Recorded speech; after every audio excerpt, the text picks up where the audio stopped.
ہمارے اتر پردیش میں ایک بہت بڑا دلال رہتا ہے وسیم رضوی نام کا. یہ تھوڑے تھوڑے ٹائم پہ کچھ ایسی حرکت کرتا ہے کہ میڈیا میں اس کو سرخی مل جائے.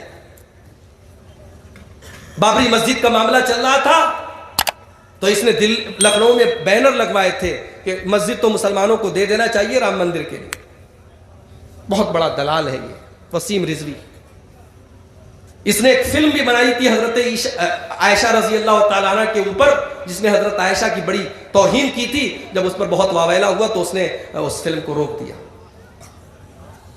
آج وسیم رضوی کا ایک نیا کارنامہ آپ کو بتاؤں. اس نے سپریم کورٹ میں ایک اپیل داخل کی ہے، ایک کیس دائر کیا ہے کہ قرآن کی 26 آیتیں ایسی ہیں جو مسلمانوں کو جنگ کرنے اور جہاد کرنے کی تعلیم دیتی ہیں، لہٰذا یہ 26 آیتیں قرآن سے نکالی جائیں تبھی بھارت کے اندر شانتی ہو سکتی ہے. کوئی وسیم رضوی کو یہ بتا دے کہ 1400 سال پہلے جب اللہ نے اپنے نبی کو معراج کا سفر کرایا اور بیت المقدس میں اپنے نبی کو سارے نبیوں کا امام بنایا، اسی دن یہ فیصلہ ہو گیا کہ نبی کی شریعت قیامت تک کی شریعت ہے، اور نبی جو کتاب لے کر کے دنیا میں آئے ہیں جس کو اللہ نے قرآن کا نام دیا ہے، یہ جو قرآن اللہ کی کتاب ہے یہ قیامت تک کی کتاب ہے اور اس کتاب میں کوئی چینجنگ نہیں کی جا سکتی. وسیم رضوی کے جیسے ایک نہیں 1000 مکار قسم کے لوگ پیدا ہو جائیں، لیکن قرآن کے اندر 26 آیتیں تو چھوڑ دو، ایک آیت تو چھوڑ دو، قرآن سے ایک حرف بھی کوئی نکال نہیں سکتا.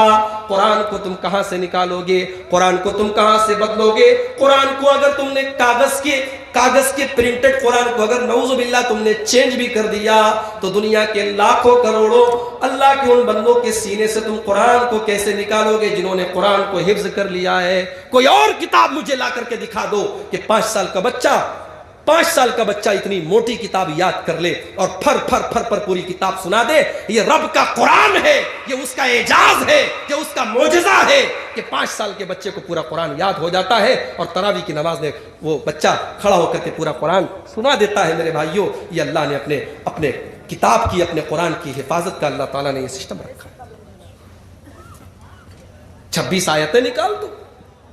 ارے تجھے نہیں سمجھ میں آئی وہ 26 آیتیں؟ تجھے لگ رہا ہے وہ دہشت گردی کی تعلیم دے رہی ہے، وہ آتنکواد کی تعلیم دے رہی، تو ان آیتوں کو نکال دیا جائے. اسلام کبھی آتنکواد کی شکشا نہیں دیتا، مگر یہ بات نوٹ کر لو، اسلام امن کا دین ہے، شانتی کا دین ہے، مگر امن کرنے والوں اور شانتی کرنے والوں کے لیے شانتی کا دین ہے. فسادیوں کے لیے، مجرموں کے لیے، سماج کو بگاڑنے والوں کے لیے امن اور شانتی نہیں ہے. بھائی ہمارے یہاں پولیس کا ڈپارٹمنٹ ہے کہ نہیں ہے؟ پولیس کے ہاتھ میں بندوق بھی ہے، پولیس کے ہاتھ میں ڈنڈا بھی ہے. اب کوئی کہے بھائی یہ پولیس والے تو بڑے دہشت گرد ہیں، بڑے آتنکوادی. جی نہیں، پولیس والے دہشت گرد نہیں، آتنکوادی نہیں ہے. پولیس کا کام ہے کہ کرمنل اور مجرم اور اپرادھیوں کے لیے وہ سختی کرے، وہاں سختی کی ضرورت ہے.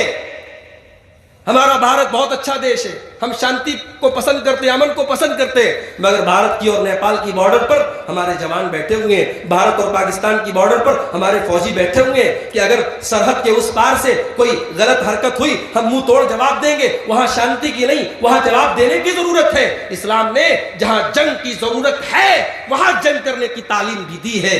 قرآن میں کہیں یہ نہیں کہا گیا کہ تم نردوش لوگوں کی ہتیا کرو. قرآن میں کہیں نہیں کہا گیا تم کسی کافر کو، کسی غیر مسلم کو جہاں پاؤ قتل کر دو. قرآن نے جنگ کے حالات میں جنگ کرنے کا حکم دیا ہے، اور جنگ کے میدان میں بھی میرے نبی کا جو دین ہے، میرے نبی کی جو شریعت ہے، وہ جنگ کے حالات میں بھی اخلاق کی تعلیم دیتی ہے.